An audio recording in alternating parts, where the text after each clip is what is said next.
Hello and welcome back. This is Greg French. Today I want to talk about hiding drive letters. This is something I use in my computer lab with my students to keep them out of my backup images. Otherwise, if they had access to the backup images, they could end up deleting those. Also, there's some other files, information I have on several other partitions that, again, I don't want my students to have access to, and an easy way to hide those is using the Regedit. So let's get started.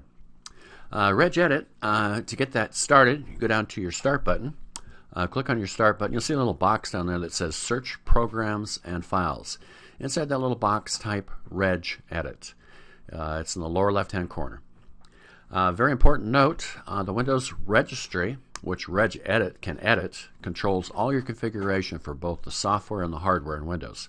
Any mistakes, any problems that you create can cause Windows to no longer function properly.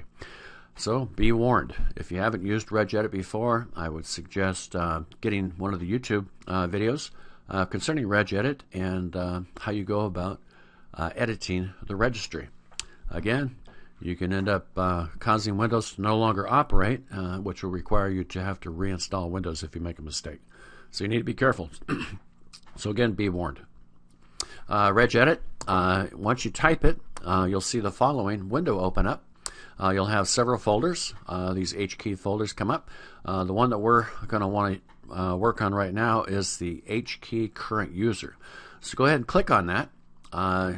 Several more folders open up. I want you to click on the software folder. After you open that up, I want you to click on Microsoft, then Windows, then the current version, and policies. You probably won't have the Explorer folder available, so we'll have to create that.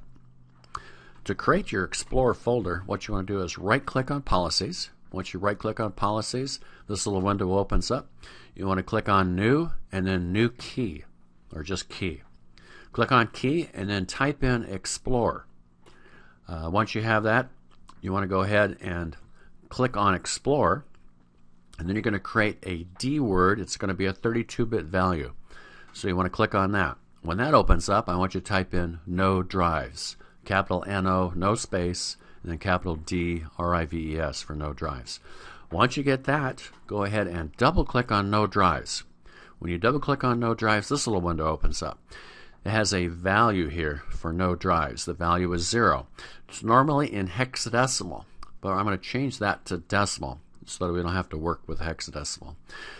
You could use your scientific calculator in Windows to convert from decimal to binary, because we're going to be using binary. And again, if you're not familiar with binary, or you find binary a little challenging, you might want to look at one of the YouTube videos concerning the binary conversion from decimal to binary and binary back to decimal. I'm going to be going over this, so this might help in that conversion process. This little table here I created, we have 32-bit word here, and I'm only showing 1, 2, 3, 4, 5, 6, 7, 8, 9 bits. This 9 bits is only a portion of that 32 bits. This would continue going off to the left here until we came to 32 total bits. Now the next line in here, I've got zeros up here. This means these are bits that are all set to 0. The next line down here would be the value of those bits if they were set. In binary, again, we're going from right to left, the lowest value here on the right being 1 if it's set. The next one is 2, 4, 8, 16, 32, 64. You can see in binary the values double every time you add an additional bit. So that's basic binary. Now I've also added down here some letters, and these would represent the drive letters, starting from A, and then to B, C, D, and then all the way through the rest of the drive letters. Again, this is 32 bits, so it covers more than the available drive letters. Now if you want to hide one of the drives that represents one of these drive letters, all you need to do is set the bit that corresponds to that position of the drive letter. Now here I've got the 1 set. Setting the 1 and the rest of these being 0 would only make the drive D hidden. Coming down to the next one, if I wanted to hide just the E drive, I would not set the D, but if I wanted to hide both the E and the D drives, then I would set both of them.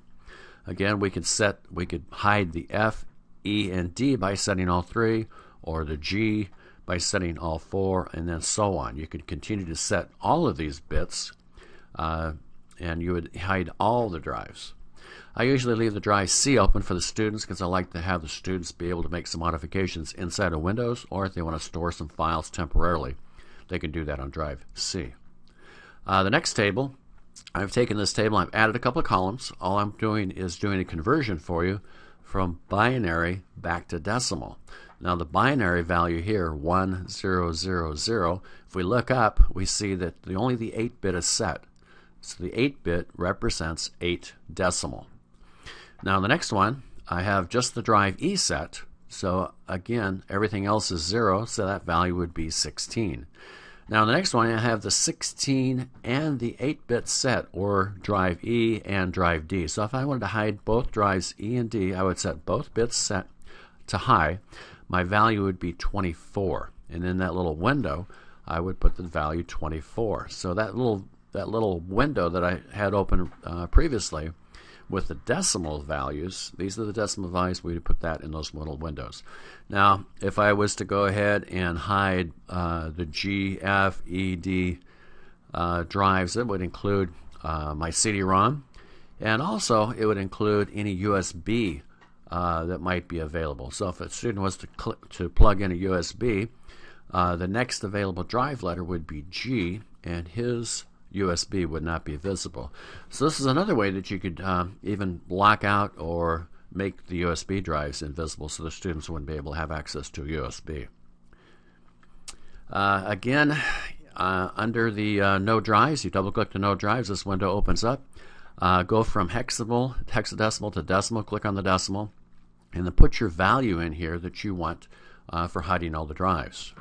When it's set to 0, all the drives are visible. You can see the drives I have available here is Windows 7, C, backup, D, files, E.